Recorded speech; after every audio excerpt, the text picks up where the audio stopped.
Egypt urged to free al-Jazeera staff on arrest anniversary. The parents of one of the 3 al-Jazeera journalists jailed in Egypt are optimistic they will soon be released. Speaking to the BBC on the first anniversary of their arrest, Peter Greste's father said he was confident their convictions would be overturned. Mr. Greste, Mohamed Fahmy, and Bayer Mohamed were sentenced to between 7 and 10 years in June for spreading false news to help a terrorist group.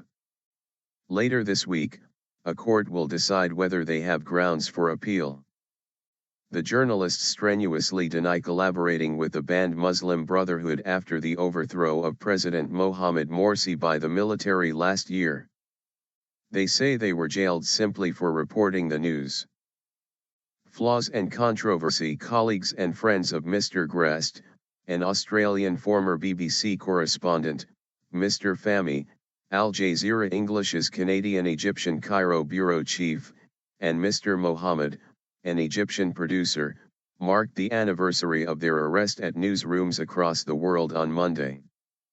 Screens at Al Jazeera's studios urged Egypt to free them now, while journalists posted photos of themselves holding up banners bearing the Twitter hashtags #FreeEjStaff and #Journalismusnatacrime. Journalists protest against the imprisonment of Al Jazeera journalists Bayer Mohamed, Mohamed Fahmy, and Peter Greste outside the Egyptian embassy in London, December 29, 2014. Journalists demanded the release of their colleagues at a protest outside the Egyptian embassy in London. Advert by Al Jazeera calling for the release of its journalists jailed in Egypt. Al Jazeera urged people to show support for the 3 men, stressing, "Journalism is not a crime." In an interview with the BBC, Mr. Greste's father Juras said he was optimistic that the new year would see a major turning point. "The first trial was full of flaws and controversy," he said.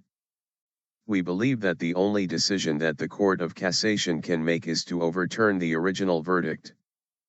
Therein will be Egypt's opportunity to demonstrate the integrity and independence of its appeals system. The court will on Thursday begin examining whether the proper legal procedures were followed in the case of the journalists and 4 Egyptian students who were convicted alongside them.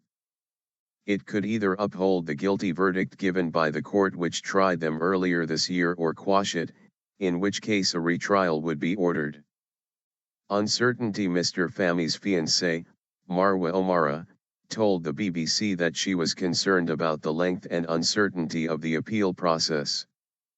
"The Court of Cassation's judges meet for a week every month, but there is no time frame for a decision. Ms. Omara said it might take up to a year to be resolved, one way or the other." Mr. Fahmy's lawyers have called on him to be released on medical grounds while the case continues.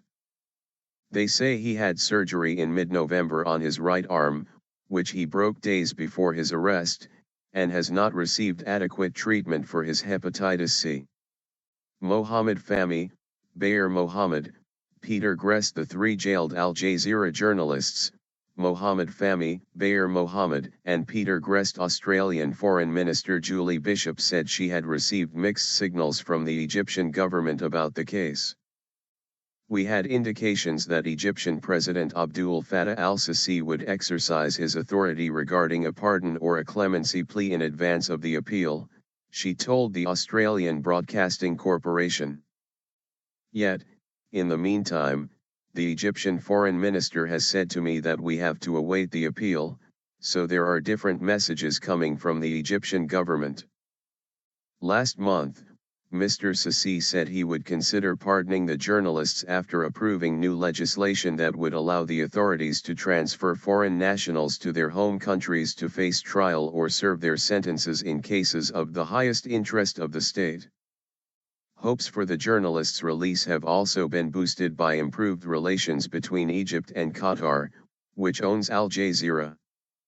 In recent months, Qatar has expelled several senior Muslim Brotherhood leaders whom it was hosting. And last week, Al Jazeera suspended broadcasts by its Egyptian affiliate, Mubashir Misr, which Cairo had accused of serving as the mouthpiece for the Brotherhood and its supporters.